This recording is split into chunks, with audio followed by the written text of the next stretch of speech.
What is that? Aggregate or something? Roof tiles, beautiful. Plaster? 여기 미국 하버드 교수가 한국의 전통 가옥 건축 과정 영상을 보고 충격에 빠졌습니다. 특히 석가래 사이사이에 놓인 검은 물체를 발견하고 3,000원짜리의 기적이라면서 한옥의 놀라운 비밀을 열정적으로 설명하고 있는데요. 이 영상이 공개되자마자 미국 건축 분야 실시간 인기 급상승 동영상 1위를 차지했고 현재는 100만 뷰를 돌파했다고 합니다. 심지어 실리콘밸리의 한 기업은 전 직원 숙소를 한옥으로 짓겠다는 파격적인 발표까지 했다고 하는데요. 과연 무슨 일이 있었던 걸까요? 안녕하세요. 저는 보스턴의 한 투자은행에서 M&A 총괄 매니저로 일하고 있는 로지 스미스입니다. 제 남편 피트는 MIT 화학공학과를 나와 보스턴의 제약회사 연구소장으로 일하고 있어요. 우리에겐 두 딸이 있는데 첫째 앨리스는 어렸을 때부터 아빠를 닮아 공부를 잘했어요. 지금은 하버드에 진학하여 도시 공간이 사람들의 심리에 미치는 영향을 연구하기 위해 심리학을 전공하고 있죠. 그런데 제일 큰 걱정이 12살 둘째 제이크입니다. 어릴 때부터 원인 모를 알레르기로 고생하면서 매일 밤 잠도 제대로 못 자고 있어요. 밤마다 가려움을 참지 못해 이불 위에서 몸을 비비며 벅벅 긁는 모습이 아직도 눈에 선하네요. 어떻게든 둘째의 문제를 해결하려고 항히스타민제도 먹어보고 스테로이드 연고도 발랐습니다. 그런데 증상은 더 악화되고 몸에 안 맞는 약이라도 먹으면 벌겋게 몸이 달아오르곤 했죠. 보스턴 아동병원도 가보고 좋다는 곳은 다 가봤지만 아직도 뚜렷한 해결책을 찾지 못해서 매일 마음이 답답하게 생활하고 있어요. 그러던 어느 날 오후 제가 맡은 골드맘머시 인수합병 건이 마감으로 다가온 상황이었습니다. 1년간 준비한 80억 달러 규모의 프로젝트라 긴장감이 최고조에 달했죠. 책상 위에는 검토해야 할 서류들이 산더미처럼 쌓여 있었습니다. 마지막 검토만 끝내면 된다고 생각하던 그때 갑자기 학교에서 전화가 걸려왔습니다. 양호 교사가 제이크의 상태가 심각하다며 빨리 와달라고 하더라고요. 순간 머릿속이 복잡해졌습니다. 프로젝트를 포기하면 1년간의 노력이 물거품이 되겠지만 제이크의 고통 앞에서는 그 무엇도 중요하지 않았어요. 결국 하지 못한 업무를 동료 스티브에게 부탁할 수밖에 없었습니다. 스티브가 이 기회를 이용해 프로젝트를 마감을 잘한다면 회사에서 제 입지가 작아질 수도 있었죠. 그런데 그때는 그런 걱정을 할 겨를도 없이 집으로 뛰어갔어요. 집에 도착했을 때 제이크의 상태는 생각보다 더 심각했어요. 얼굴과 목이 붉게 부어올라 있었고 심한 가려움에 몸부림을 치고 있었죠. 저도 모르게 손톱 자국으로 가득한 아이의 목덜미를 보며 어떻게 이렇게 됐냐고 다그치고 말았습니다. 제이크는 자신도 짜증이 난다며 울먹이면서 점심시간에 있었던 일을 설명하기 시작했어요. 요즘 친구들 사이에서 마라샹궈가 유행이라는 거였죠. 심지어 한국에서는 마라탕을 먹고 후르츠를 먹어서 마라탕 후루라는 말까지 생겼다고 하더라고요. 친구들이 그 이야기로 한창일 때 중국 유학생 루한이 득이 양양하게 끼어들어서 마라샹궈를 먹으러 가자 했다고 했죠. 저는 한숨을 쉬며 평소에도 예민한 피부 때문에 자극적인 음식은 피하라고 그렇게 신신당부했는데 왜 그랬냐고 물었죠. 제이크는 처음에는 순한 볶음밥을 시켰다고 했어요. 그런데 루한이 너만 그렇게 먹으면 분위기 깨지잖아라며 또 끼어들었다는 거예요. 제이크가 자신의 피부 상태를 설명하려 했지만 루한은 오히려 기분 나빠하면서 중국의 전통 향신료를 무시하냐고 따졌다고 해요. 제이크는 평소에도 루한이 수업 시간마다 중국의 위대함을 과시하는 걸 불편해했지만 갈등을 만들고 싶지 않아 참아왔다고 했죠. 그런데 이번에는 루한이 먼저 제이크의 피부 상태를 거론하면서 마라샹궈 안에 들어있는 황기와 당귀 같은 약재들이 수천 년 동안 검증된 거라며 피부에 좋을 테니 한번 먹어보라고 했다는 거예요. 결국 제이크는 친구들의 성화에 못 이겨 마라샹궈 국물을 한 숟가락 먹어봤다고 했어요. 그런데 먹자마자 입안이 얼얼하고 마비된 것 같은 느낌이 들었다면서 도저히 먹을 수 없는 맛이었다고 했죠. 괜히 먹었다는 생각이 들었지만 이미 상황은 돌이킬 수 없었습니다. 집에 오자마자 온몸에 두드러기가 퍼지기 시작했다고 하더군요. 제이크의 이야기를 들으면서 가슴 한켠이 무거워졌어요. 어린 학생이 자신의 건강 상태는 전혀 고려하지 않고 그저 자기 나라 음식의 우수성만 강조하는 루안의 모습이 너무나도 실망스러웠거든요. 그렇게 응급실에 가려던 참에 남편이 퇴근하고 들어왔어요. 상황을 설명하자 남편 피트가 한숨을 쉬며 말하더군요. 자신의 회사 동료도 마라샹궈를 먹고 식중독에 걸렸다면서 특히 화자오와 마자오라는 중국 산초는 단순히 얼얼한 맛을 내는 게 아니라 피부 점막을 자극하는 위험한 향신료라고 했습니다. 남편의 말을 들으니 루한이 더욱 못마땅해졌어요. 그런데 남편은 한술 더 떠서 중국인은 원래 그렇게 자만과 허풍이 심하다면서 자신의 제약회사에 있는 중국인 연구원 이야기를 꺼내더군요. 그 연구원은 나노 입자를 이용한 신약 전달 시스템이라는 기술을 완벽하게 개발했다고 주장하고 다녔답니다. 그런데 얼마 전에는 중국의 한 화학 공장이 안전성 검증도 제대로 안 하고 무리하게 가동하다가 폭발 사고가 났다면서 이런 게 다 일단 되는 척하고 보자는 중국식 허풍 때문이라고 하더군요. 응급실로 향하는 차 안에서는 지난 1년간의 병원 생활이 스쳐 지나갔습니다. 알레르기 전문의부터 좋다는 약까지 안 해본 것이 없었지만 제이크의 상태는 나아질 기미가 보이지 않았거든요.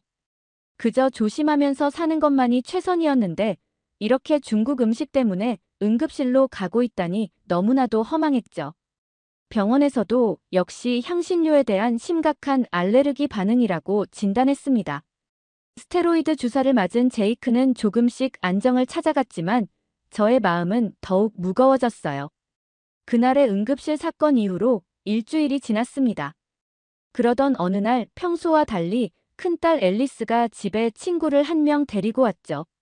하버드 도서관 3층 열람실에서 만났다는 한국 유학생 아영이었어요. 앨리스는 아영이와 공간 심리학 수업에서 도시 공간이 주민 정신 건강에 미치는 영향이라는 주제로 조별 과제를 하다가 친해졌다고 설명하더라고요. 특히 처음에는 아영의 독특한 시각이 인상 깊었다고 했죠. 다른 학생들이 현대 건축물의 화려한 디자인이나 조경에만 관심을 보일 때 아영은 전통 가옥의 구조가 사람의 심리적 안정에 미치는 영향을 연구해보자고 제안했다는 거예요. 그렇게 시작된 두 사람의 친분은 자연스럽게 수업 밖으로 이어졌습니다. 특히 최근 화제가 된 오징어 게임 시즌2를 이야기하다가 앨리스가 주연 배우 이병헌에 대해 궁금해했고 아영은 그의 대표작부터 연기 스타일까지 세세하게 설명해 주었다고 해요. 게다가 드라마 속에 등장하는 한국의 현대 아파트와 전통 한옥의 차이점을 이야기하면서 주거 공간이 사람에게 미치는 영향까지 설명해 주었다며 앨리스가 눈을 반짝이며 말했습니다. 그렇게 아영이가 우리 집에 방문했는데 저는 처음에 단순히 딸의 친구구나 싶었죠. 그런데 아영이는 미국에 유학 온 후 처음으로 친구 집에 방문한다면서 양말 2켤레를 선물로 건네주는 게 아니겠어요. 사실 미국이나 유럽에서는 친구 집을 처음 방문할 때라 하더라도 특별히 선물을 준비하지 않는 게 일반적이에요. 그냥 약속된 시간에 맞춰 방문하는 것으로 충분하다고 생각하거든요. 그런데 한국은 다르더라고요. 특히 아영이 준비한 양말은 단순한 선물이 아니었어요.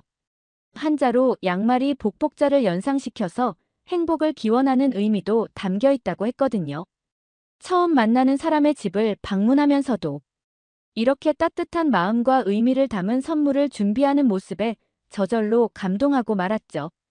그런데 아영은 거실에 앉아있는 우리 가족의 모습을 유심히 보더니 두꺼운 스웨터와 담요를 두르고 있는 것이 신경 쓰이는 듯 했어요. 제가 난방비가 너무 많이 나와서 실내 온도를 18도로 유지한다고 설명하자 아영이는 깜짝 놀라는 표정을 지었습니다. 아영은 한국의 집들은 들어가자마자 방바닥이 뜨끈뜨끈해서 겨울에도 반팔을 입고 지낸다면서 18도는 사실상 실내에서도 겨울 외투를 입고 지내야 하는 수준이라고 말하더라고요. 특히나 한국 전통 가옥 한옥의 온돌 문화는 수천 년 전부터 이어져 왔다면서 바닥 전체를 따뜻하게 데워 실내 온도를 고르게 유지하는 방식이라고 설명했어요. 그것도 단순히 전기를 써서 데우는 게 아니라 아궁이에서 불을 떼면 연기가 구불구불한 고래라는 통로를 따라 흐르면서 자연스럽게 바닥을 데우는 과학적인 구조라고 했어요. 제가 신기해하며 정말 그런 방식으로 난방이 가능하냐고 묻자 아영은 더욱 자세히 설명을 이어갔죠.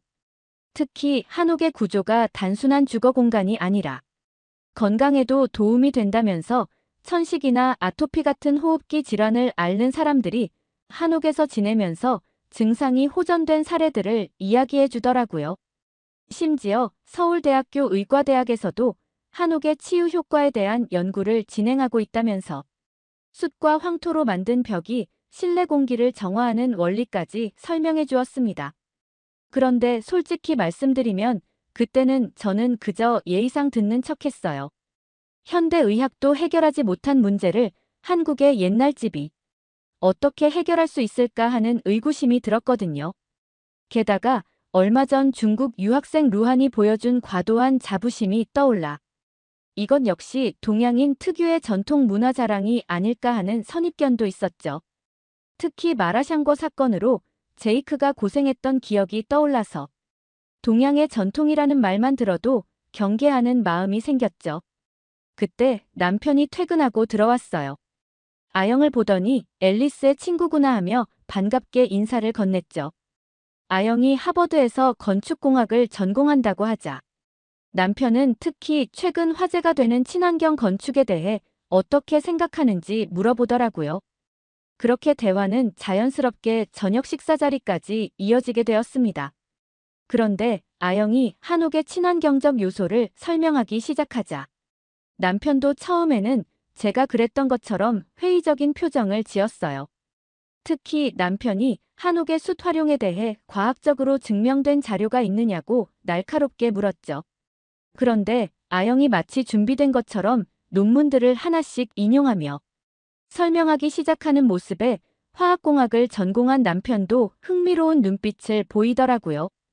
그때 남편이 숯의 기공 구조가 실내 공기질에 영향을 미친다고 했는데 한옥의 경우 숯이 벽체 내부에 있어서 오히려 흡착 효율이 떨어지는 것 아니냐고 조금은 전문적인 질문을 하더라고요. 그런데 이어지는 답변에 저는 그만 턱이 빠질 뻔했어요. 아영은 침착하게 수채 마이크로 기공과 나노 기공의 차이를 화학적으로 설명하면서 한옥 벽체 내부의 숯은 오히려 기공 크기에 따라 더 효과적인 정화 작용을 한다고 말하는 거 아니겠어요. 게다가 1나노미터 크기의 기공은 포르말데히드 같은 유해 물질을 2에서 50나노미터 크기의 기공은 벤젠과 톨루엔 같은 미세먼지를 걸러낸다고 하면서 구체적인 수치까지 들며 설명하는 거예요. 심지어 최근 네이처지에 게재된 연구 결과까지 인용하면서 말이죠. 표정을 보아하니 남편도 놀란 것 같았어요. 남편이 다시 한번 현대 건축 자재와의 비교 실험 데이터를 요청하자 아영은 서울대 연구진이 진행한 비교 실험 결과를 막힘없이 설명했죠.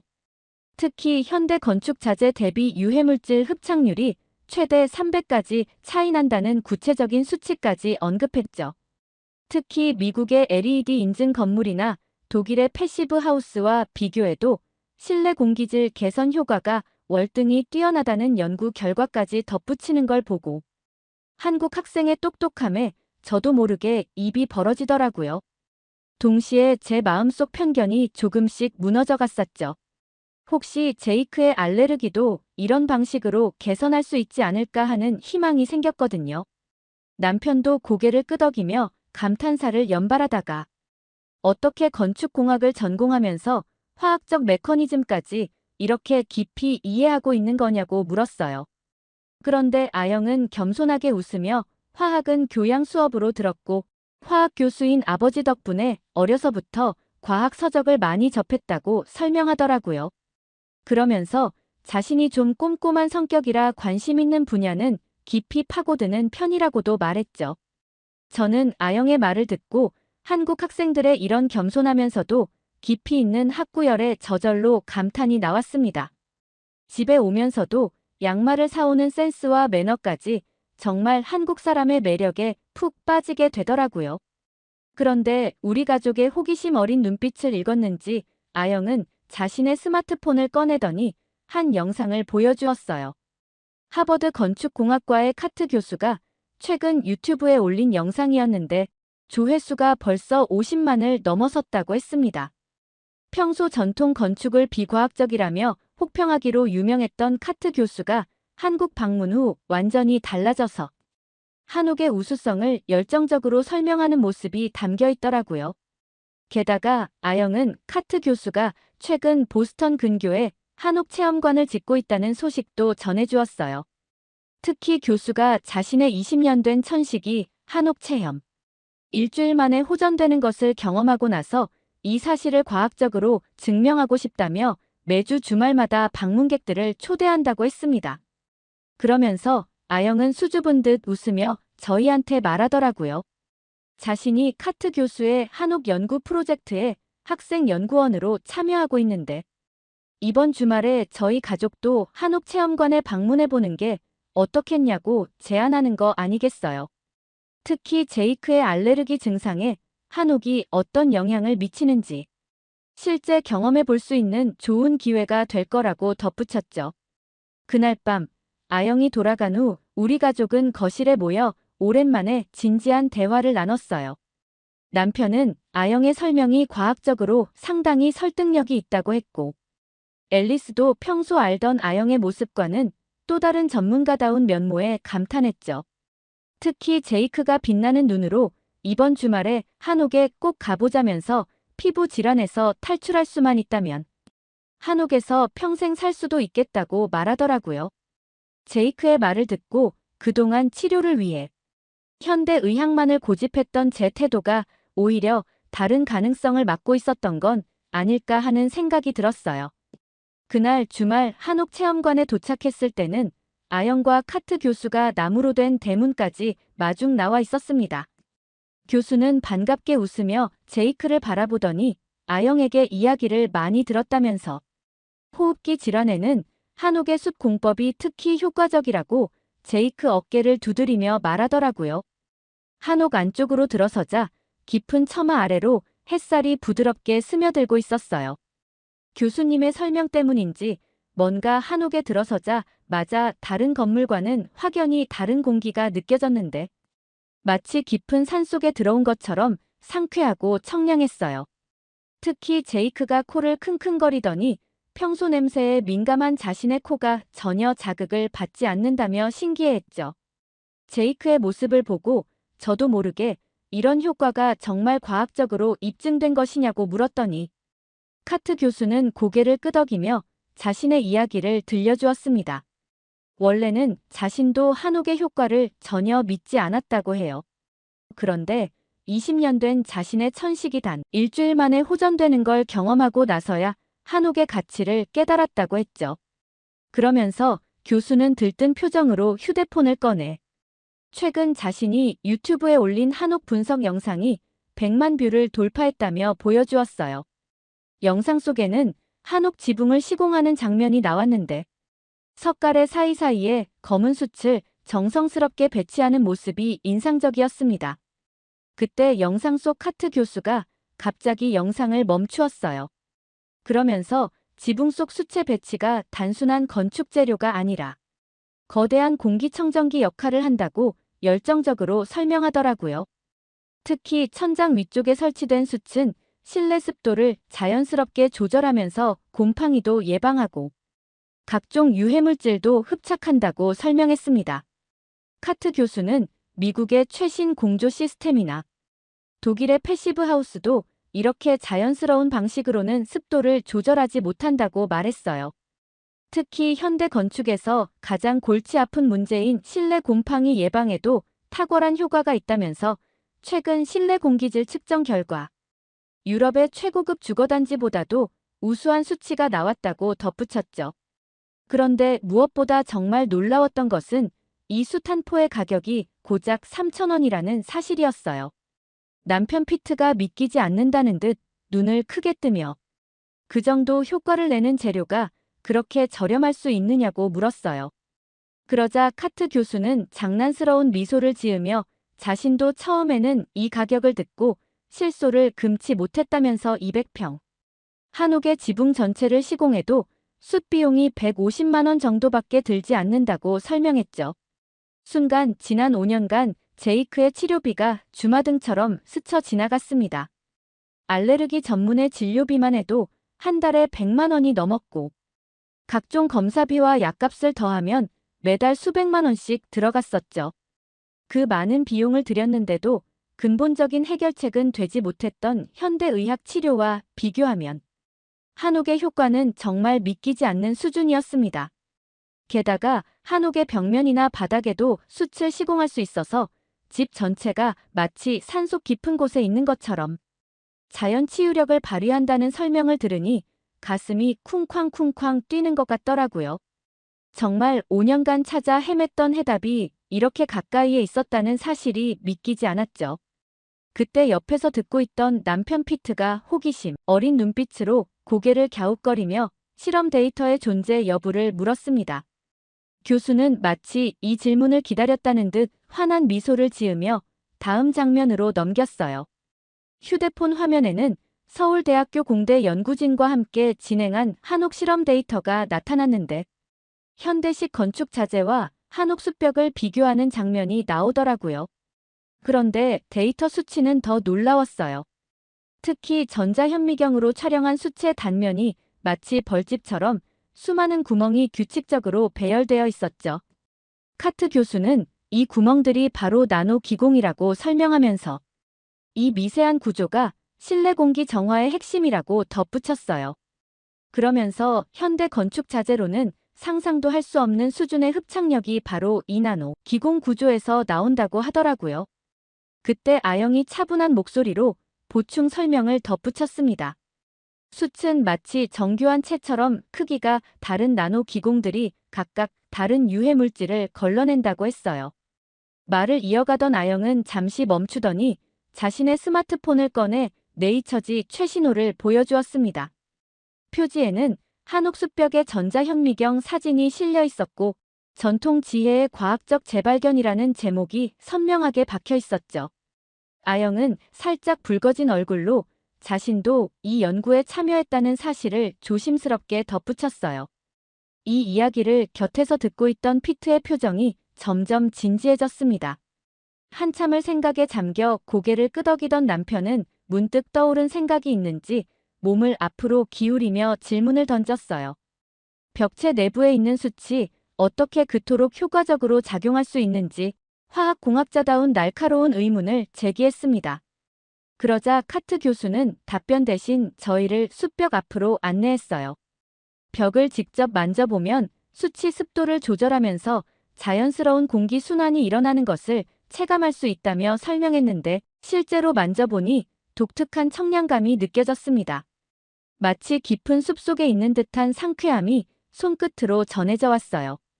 그 순간 제 마음속에서는 작은 희망의 불빛이 피어올랐습니다. 5년간 제이크를 데리고 다니며 찾아 헤맸던 치료의 답이 이 벽 속에 있을지도 모른다는 기대감에 가슴이 설레었죠. 제가 조심스럽게 알레르기 환자들에 대한 효과를 묻자 교수의 표정이 더욱 밝아졌습니다.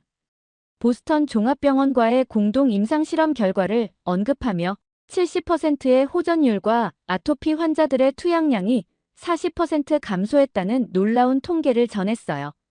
순간 제 귀를 의심할 수밖에 없었죠.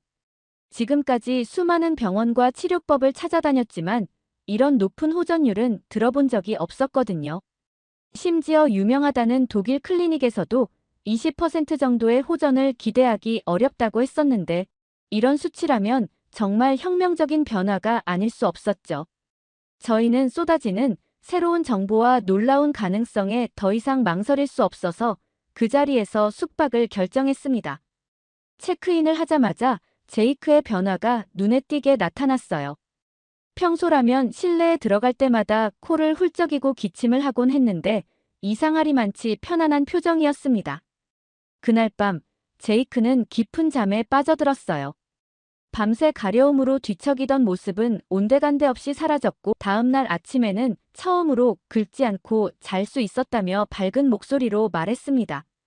제이크의 환한 얼굴을 보는 순간 지난 5년간의 고통스러운 시간들이 주마등처럼 스쳐 지나갔어요.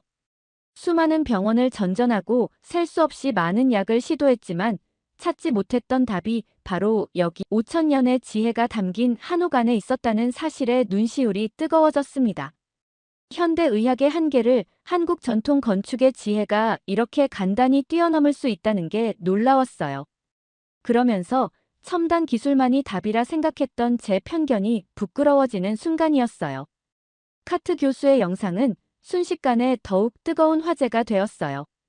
3,000원짜리의 기적을 설명하며 스페이스바를 누르는 장면은 소셜미디어에서 밈이 되었고 하버드대 건축학과에서는 한옥 건축을 필수 과목으로 지정하기까지 했죠. 심지어 실리콘밸리의 한 기업은 전 직원 숙소를 한옥으로 짓겠다는 파격적인 발표를 했습니다. 특히 보스턴의 한 건설회사 대표는 자신의 천식을 앓는 딸이 한옥에서 하룻밤 자고 난 뒤 완전히 달라졌다며 앞으로 지을 모든 주택에 한옥의 숲벽 공법을 도입하겠다고 선언했습니다. 이제는 숲벽 있는 집이 보스턴의 새로운 부동산 트렌드가 되어가고 있어요. 가장 한국적인 것이 가장 새로운 해답이 될 수 있다는 걸 한국의 전통 한옥이 전 세계에 증명해 보인 셈이죠. 오늘 사연 어떻게 들으셨나요? 끝까지 들어주셔서 정말 감사합니다. 오늘 사연이 재미있으셨다면 좋은 의견을 댓글로 남겨주세요. 공유도 많이 해주시고요. 구독 버튼까지 눌러주시면 정말 감사하겠습니다. 저는 더 좋은 사연으로 찾아뵐게요. 감동도서관이었습니다. 감사합니다. 세계 최고 한국의 전력 기술이 영국 보틀리 시골의 9만 가구를 살렸습니다. 특히 이번 프로젝트 성공을 계기로 삼성전자 이재용 회장, LG그룹 구광모 회장을 비롯한 한국 재계 총수들이 런던 호스가즈 광장에서 영국 국왕의 환대를 받으며 국빈 방문을 한다는 소식이 전해졌는데요. 심지어 영국 BBC에서는 138년 세계 1위 한국의 전력 기술이 영국의 미래를 밝힌다라며 열광적인 반응을 보이고 있습니다.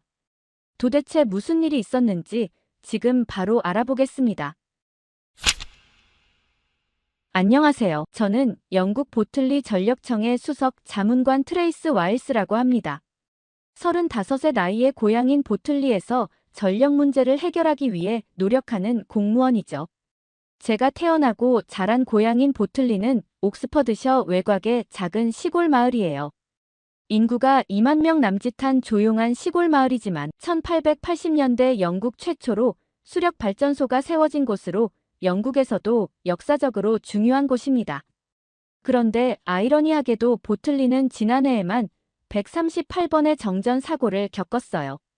특히 겨울철이면 노후화된 전력망이 수요를 감당하지 못해 하루에도 몇 번씩 전기가 끊기곤 했답니다.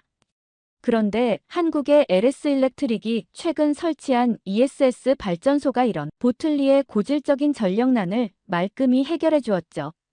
특히 한국의 AI 기반 전력 관리 시스템이 보틀리의 구릉지형과 변덕스러운 날씨에도 완벽하게 대응했어요. 미국이나 독일 기업들은 우리 지역의 특수성을 반영하지 못했지만 한국은 다르더라고요. 특히 실시간으로 전력 수요를 예측하고 대비하는 기술은 정말 놀라웠습니다. 심지어 폭설이 내리는 날에도 전력 공급이 끊기지 않았어요. 매일 아침 제 책상에 쌓이는 민원 서류들이 이를 증명해주고 있답니다. 예전에는 하루에도 수십 건씩 들어오던 정전 관련 민원이 이제는 한 달에 한두 건 정도로 줄었거든요. 특히 커뮤니티 센터의 로즈 할머니께서 보내주신 감사 편지가 가장 기억에 남네요. 류마티스로 고생하시는 할머니께서 이제는 따뜻한 실내에서 편안하게 뜨개질 모임을 이어가실 수 있다고 하셨거든요. 보틀리 냉동식품 공장도 큰 수혜자 중 하나였습니다. 작년만 해도 잦은 정전으로 보관 중이던 식품들이 녹아 막대한 피해를 입었지만 이제는 24시간 안정적으로 가동되고 있거든요. 덕분에 300명의 일자리도 지켜냈고 오히려 생산량을 30% 늘릴 수 있었습니다.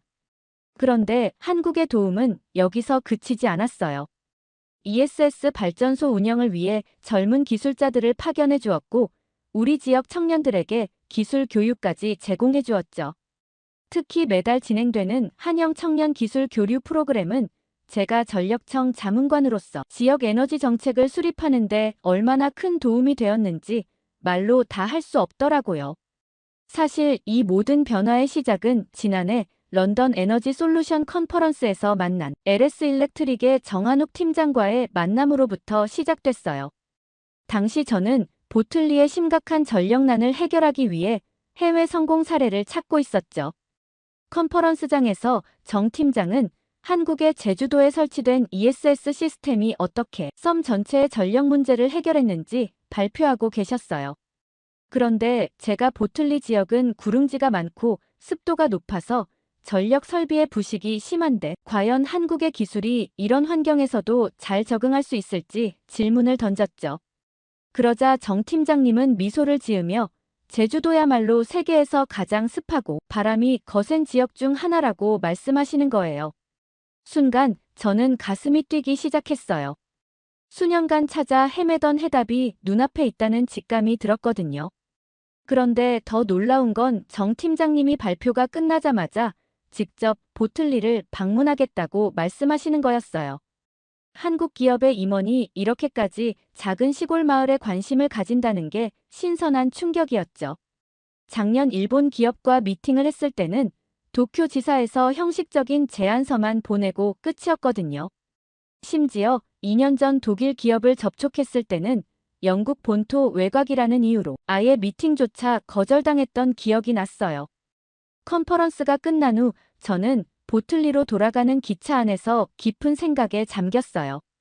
정 팀장님의 열정적인 태도가 인상적이었지만 과연 이 프로젝트가 실현될 수 있을지 고민이 되었거든요. 결국 이 문제를 혼자 해결할 수 없다는 생각에 보틀리 마을에 도착하자마자 베르농 클루디 회장님을 찾아갔습니다. 클루디 회장님은 보틀리 지역에서 40년 넘게 전기 설비업체를 운영하면서 지역발전위원회 의장직도 맡고 계셨기에 이번 프로젝트에 대한 조언을 들을 수 있을 거라 생각했거든요. 그런데 클루디 회장님은 제 이야기를 듣자마자 눈을 반짝이며 한국의 전기 기술이라면 충분히 신뢰할 수 있다고 말씀하시는 거 아니겠어요. 게다가 한국과 영국의 전기 역사는 매우 깊은 인연이 있다면서 현재 한국전력이 세계에서 가장 뛰어난 송배전 손실률을 자랑하고 있다고 설명해 주셨습니다. 특히 제주도의 경우 스마트 그리드 기술을 통해 송배전 손실률을 2% 미만으로 낮추는 데 성공했다면서 이는 영국의 평균 손실률 6%의 3분의 1 수준이라고 하시더군요. 그런데 더욱 놀라운 사실은 그 다음이었습니다. 클루디 회장님은 한국이 이처럼 뛰어난 전기 기술을 보유하게 된 데에는 보틀리 출신 토마스 라이틀리의 공이 컸다고 말씀하시는 거예요. 저는 그게 무슨 말인가 싶어 고개를 갸웃거리며 의아한 표정을 지었습니다. 그런데 클루디 회장님은 지금부터 138년 전인 1887년에 조선의 최초 전등 설치를 담당했던 기술자가 바로 영국 보틀리 태생이라고 말하는 거 아니겠어요? 지금 한국의 세계적인 전력 기술이 놀랍게도 138년 전에 시작된 거였죠. 저는 호기심을 참지 못해 자리에서 벌떡 일어났고 이 놀라운 사실을 확인할 수 있는 방법이 있냐고 재차 여쭤보았어요. 그러자 클루디 회장님은 보틀리 도서관에 그 자료들이 지금도 보관되어 있다고 했죠. 그날 오후 저는 보틀리 도서관으로 향했어요. 그리고 도서관 3층 향토자료실에서 근무하시는 사서분께 조선과 관련된 전기 역사 자료나 토마스 라이틀리가 작성한 자료가 있는지 물어보았죠.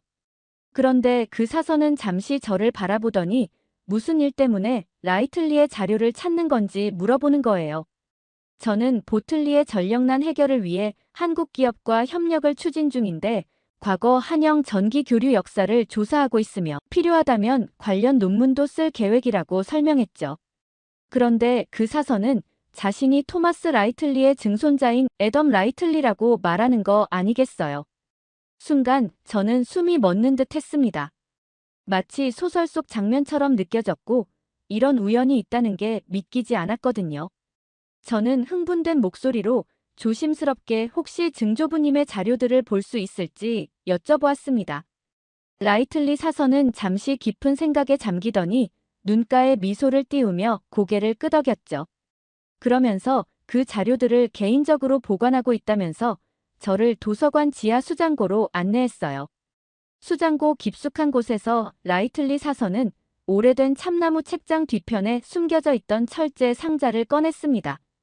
상자 표면에는 보틀리 투 조선 1887이라는 글씨가 희미하게 새겨져 있었죠. 라이틀리 사서는 조심스럽게 철제 상자를 열었습니다. 그 안에는 누렇게 변색된 편지들이 질서정연하게 보관되어 있었고 사서는 하나씩 편지를 꺼내면서 내용을 읽어내려갔죠. 그런데 첫 번째 편지에서 미국인 윌리엄 맥케이 사건 보고서라는 글자가 보이는 거 아니겠어요? 순간 제가 잘못 봤나 싶어서 1887년 조선에 미국인 기술자와 관련된 사건이 있었냐고 물어보았죠. 그런데 라이틀리 사서의 표정이 순간 무거워지더니 놀라운 이야기를 하는 거 아니겠어요. 사실 원래 조선은 고종 황제가 근대화 정책의 일환으로 서양의 전기 기술 도입을 결정했고, 그래서 전기 기술자로 당시 세계 최고의 기술력을 자랑하던 에디슨 전기회사 소속 윌리엄 맥케이가 왔다고 하더라고요. 그런데 맥케이는 늘 호신용으로 유견발 콜트 권총을 허리춤에 차고 다녔다고 해요. 어느 날 그의 조선인 조수가 처음 보는 서양 무기에 호기심을 보이자 맥케이가 장난스럽게 권총을 꺼내 보여주었고 그러다 갑자기 방아쇠가 당겨져 맥케이의 관자놀이를 관통했다고 하더라고요. 순간 저는 한기가 느껴졌습니다. 정말 허무하게 미국인 기술자가 조선에 온 지 3일 만에 세상을 뜨게 된 것이니깐요. 그런데 더 큰 문제는 맥케이의 갑작스러운 사망으로 조선의 전기 보급 사업이 중단될 위기에 처한 거예요. 그때 영국 보틀리 출신인 토마스 라이틀리가 그 책임을 맡게 되었다는 거였습니다. 저는 순간 깊은 감동에 사로잡혔습니다. 138년 전 영국의 작은 마을 보틀리 출신 영국인이 조선의 근대화에 첫 도움을 주었고, 이제는 송배전 손실률 2% 미만, 전력 공급 신뢰도 99.999%를 자랑하는 세계 최고의 대한민국 ESS 발전소가 보틀리의 9만 가구를 살리게 된 것이니까요. 제 눈빛에 깃든 감동을 읽었는지 라이틀리 사서는 다음 편지를 조심스레 펼쳐 보였습니다. 편지에는 조선인들이 처음 전기를 접했을 때의 놀라운 반응들이 생생하게 담겨 있었어요. 처음에는 전선줄을 타고 흐르는 불을 보고 물처럼 흐른다 하여 물불이라 불렀다가 나중에는 그 빛이 하늘을 떠도는 것 같다며 건달불이라는 재미있는 별명을 지어주었다고 하더라고요. 저는 그들의 순수한 상상력에 미소 짓지 않을 수 없죠. 그러자 라이틀리 사서의 눈빛이 더욱 깊어졌습니다. 그러면서 자신의 가문이 4대에 걸쳐 이 자료들을 마치 갑옷처럼 소중히 보관해왔다고 말하는 거 아니겠어요. 그러더니 책상 서랍에서 조심스럽게 무언가를 꺼냈는데 놀랍게도 그것은 당시 사용됐던 원형 전구였어요.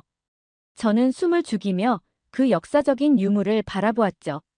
그런데 가장 극적인 순간은 마지막 편지를 펼쳤을 때였습니다. 라이틀리 사서는 잠시 말을 멈추고 깊은 숨을 내쉬더니 이 편지가 증조부가 남긴 마지막 기록이라고 말했습니다. 편지에는 조선의 미래에 대한 놀라운 예견이 담겨 있었어요. 자신의 기술이 조선의 발전에 작은 도움이 되길 바란다는 겸손한 바람과 함께 조선인들의 끈질긴 학구열과 부지런함을 높이 평가하며 이런 근면성실한 민족이라면 머지않아 영국을 뛰어넘는 전기 기술을 보유하게 될 것이라 확신한다는 예언 같은 내용이었죠. 라이틀리 사서는 잠시 생각에 잠기더니 역사의 아이러니가 놀랍다며 미소를 지었습니다. 138년 전 보틀리가 조선의 전기를 전해준 것처럼 이제는 대한민국이 보틀리의 전력난을 해결해주게 된 것이니까요. 미국의 테슬라나 독일의 지멘스도 해결하지 못했던 우리 마을의 전력난을 한국의 기술이 단 3개월 만에 완벽히 해결해냈다는 사실이 새삼 놀랍더라고요. 그 순간 저는 가슴 한켠이 뜨거워지는 것을 느꼈어요. LS 일렉트릭의 ESS 기술이 보틀리를 구하게 된 것이 단순한 우연이 아니라 138년 전 토마스 라이틀리가 뿌린 씨앗이 맺은 결실이라는 생각이 들었기 때문이죠. 며칠 후 저는 정한욱 팀장에게 이메일을 보냈어요. 보틀리와 한국의 오래된 전기 역사에 대해 설명하면서 한국의 ESS 발전소 도입이 단순한 기술 협력 이상의 의미를 가질 수 있다는 내용이었죠. 그러자 정 팀장은 즉시 답장을 보내왔는데 놀랍게도 한국전력 박사과정 시절 토마스 라이틀리의 조선 전기 사업에 대해 연구한 적이 있다는 거였습니다. 그렇게 우리의 ESS 프로젝트는 새로운 동력을 얻게 되었습니다. 정 팀장은 라이틀리의 후손이 아직 보틀리에 살고 있다는 사실에 크게 감동받았고 이 프로젝트를 통해 양국의 오랜 인연을 이어가고 싶다는 의지를 보였죠. 게다가 LS 일렉트릭 본사에서도 이 이야기를 듣고 특별한 관심을 보였다고 했죠. 며칠 후 LS 일렉트릭 본사로부터 흥미로운 제안이 도착했습니다. 한국의 ESS 생산 현장을 직접 둘러보고 기술력을 확인해보는 게 어떻겠냐는 내용이었죠. 특히 보틀리와 비슷한 지형과 기후를 가진 지역에 설치된 ESS 운영 데이터를 공유하고 싶다는 말도 덧붙여져 있었어요. 저는 즉시 보틀리 전력청에 출장 계획서를 제출했고 다행히 전력청에서도 이번 방문이 프로젝트 성공을 위해 꼭 필요한 과정이라며 흔쾌히 승인해 주었죠. 게다가 영국 에너지부에서도 관심을 보이며 향후 정부 차원의 협력 가능성을 타진해달라는 요청도 받았습니다. 며칠 후 저는 LS 일렉트릭 본사로 초청받아 서울행 비행기에 올랐어요. 로비에 도착하자 정한욱 팀장이 반갑게 저를 맞이해 주셨는데 먼저 24층에 있는 스마트 에너지 관제센터부터 보여주겠다고 했죠. 제가 스마트 에너지 관제센터가 정확히 어떤 곳인지 물어보자 정 팀장은 영국의 전력난을 해결하려면 실시간 전력 관리 능력이 무엇보다 중요한데 그래서 가장 자신 있는 시설부터 보여주고 싶다고 말하더라고요. 그렇게 로비에서 엘리베이터를 타고 24층으로 향했어요. 엘리베이터에서 내리자마자 거대한 디지털 월이 눈에 들어왔는데 전 세계 31개국에 설치된 LS 일렉트릭의 ESS 가동 현황이 실시간으로 표시되고 있었죠. 저는 마치 공상과학 영화에 들어온 것 같은 느낌에 눈이 휘둥그레져서 잠시 말을 잃을 뻔했어요. 이내 정신을 차리고 호주 뉴사우스웨일스 지역의 데이터가 눈에 띄어 물어보았더니 정 팀장은 그곳의 ESS 도입 후 전력 요금이 27% 절감되었다며 자부심 가득한 목소리로 설명하더라고요. 그 말을 듣고 이 정도 성능과 비용 효율성이라면 우리 보틀리의 전력난도 충분히 해결할 수 있겠다는 확신이 들었습니다. 이어서 정 팀장은 이런 성과를 가능하게 한 핵심 기술을 보여주겠다며 기술연구소로 안내했습니다. 그런데 연구소로 향하는 복도 양쪽 벽면에 LS 일렉트릭이 받은 국제 인증서들이 빼곡히 걸려있는 거 아니겠어요? 저는 이 많은 인증서들이 실제 실효성이 있는 거냐고 정 팀장님에게 물어보았죠. 그러자 정 팀장은 1974년 IEC 안전 인증을 시작으로 독일 TÜV, 미국 UL, 영국 BSI까지 세계 유수의 인증을 모두 획득했다고 설명했어요. 특히 ESS 안전성 분야에서는 세계 최초로 UL9540A 인증을 받았다는 말에 저는 다시 한번 놀라움을 금치 못했죠. 이 기술은 영국의 선도적인 에너지 기업들도 아직 획득하지 못한 인증이었거든요.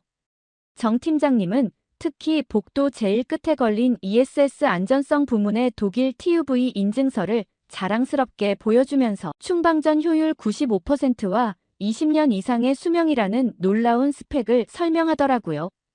그 말을 듣고 저는 최근 중국 CATL의 배터리 과열 폭발 사고가 생각이 났어요. 그래서 정 팀장님께 CATL 사고처럼 위험한 상황은 없는지, 어떻게 이런 높은 안전성을 보장할 수 있는지 조심스럽게 여쭤보았죠. 그런데 정 팀장님의 답변은 의외로 단호했습니다.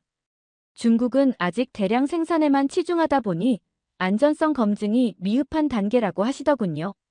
반면 한국은 10년 넘게 안전성 연구에 투자해왔고 그 결과 세계 최고 수준의 배터리 관리 시스템을 개발했다고 자신 있게 말씀하셨습니다. 제 의구심을 눈치채셨는지 정 팀장님은 직접 보여주겠다며 저를 기술연구소 AI 개발실로 안내하셨어요. AI 개발실로 들어서는 순간 저는 깊은 경악하고 말았어요. 수십 명의 연구원들이 첨단 모니터 앞에서 열중하는 모습이 마치 미래의 연구실을 보는 듯 했거든요. 그 중에서도 특히 눈에 띈 건 밤샘 작업 중이던 최영미 수석 연구원이었습니다. 최 수석은 제가 보틀리 출신이라고 말하자 특히 눈을 더 반짝이며 말했어요. 그러더니 보틀리 지역의 구릉지형과 연중 70% 이상을 기록하는 높은 습도로 인한 전력 설비 부식 문제를 정확히 짚어내는 것이 아니겠어요. 제가 놀라움을 감추지 못하고 어떻게 그렇게 자세히 알고 있는지 물었더니 최 수석은 자신감 넘치는 미소를 지으며 자신의 모니터를 가리켰어요. 그런데 이어지는 최 수석의 설명이 더 놀라웠습니다. 바로 한국의 자체 AI 시스템이 실시간으로 기상 데이터를 분석하며 전력 수요를 99.9% 정확도로 예측하고 날씨 변화에 따른 대응 속도도 0.001초 이내로 관리하고 있다는 거였죠. 게다가 최 수석이 알려준 한국의 성과는 더 놀라웠어요. 한국전력의 송배전 손실률이 2% 미만이라는 거였죠. 저는 순간 숨을 들이켰습니다. 영국의 평균 손실률이 6%라는 것을 잘 알고 있었기에 이 성과가 얼마나 대단한 것인지 즉시 실감할 수 있었거든요. 영국에서도 아직 연구 단계에 머물러 있는 기술들이 이곳에서는 이미 실용화되어 있다는 사실에 다시 한번 놀라지 않을 수 없었죠. 특히 최 수석이 이어서 설명한 차세대 전력관리 시스템의 발전 가능성을 들으며 한국의 기술력이 생각했던 것보다 훨씬 앞서 있다는 걸 실감하게 되었어요. 그렇게 한국 방문을 마치고 보틀리로 돌아온 후 ESS 발전소 준공 작업이 본격적으로 시작되었습니다. LS 일렉트릭의 기술진들은 놀라운 속도로 작업을 진행했고 불과 3개월 만에 9만 가구의 전력을 공급할 수 있는 발전소가 완성되었죠. 준공식 당일 보틀리의 하늘은 유난히 맑았었고 삼성전자 이재용 회장과 LG그룹 구광모 회장을 비롯한 한국의 재계 총수들이 대거 참석했죠. 특히 찰스 3세 국왕까지 방문하면서 준공식은 영국 전역의 이목을 집중시켰어요. 게다가 BBC는 특별 생중계까지 진행하면서 138년 만에 역전된 한영 전기 교류사라는 제목으로 보도를 내었어요.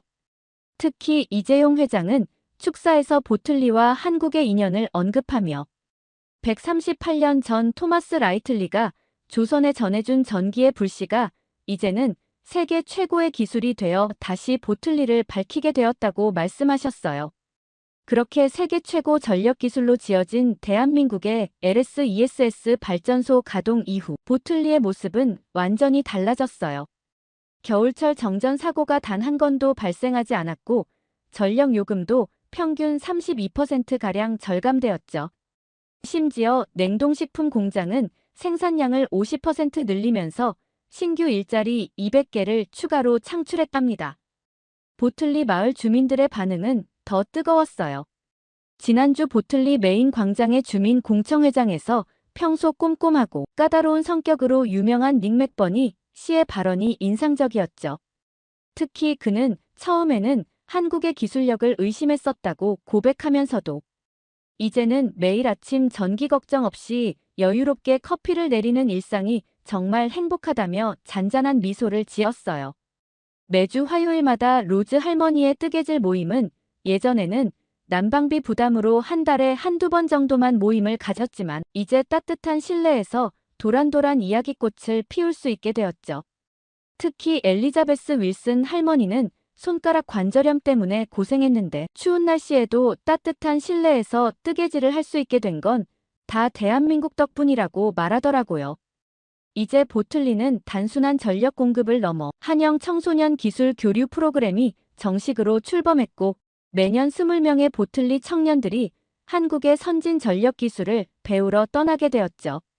게다가 보틀리 도서관 3층은 에너지 교육센터로 새롭게 단장되어 미래 세대를 위한 교육의 장으로 거듭나게 되었답니다. 오늘 사연 어떻게 들으셨나요? 끝까지 들어주셔서 정말 감사합니다. 오늘 사연이 재미있으셨다면 좋은 의견을 댓글로 남겨주세요. 공유도 많이 해주시고요. 구독 버튼까지 눌러주시면 정말 감사하겠습니다. 저는 더 좋은 사연으로 찾아뵐게요. 감동도서관이었습니다. 감사합니다.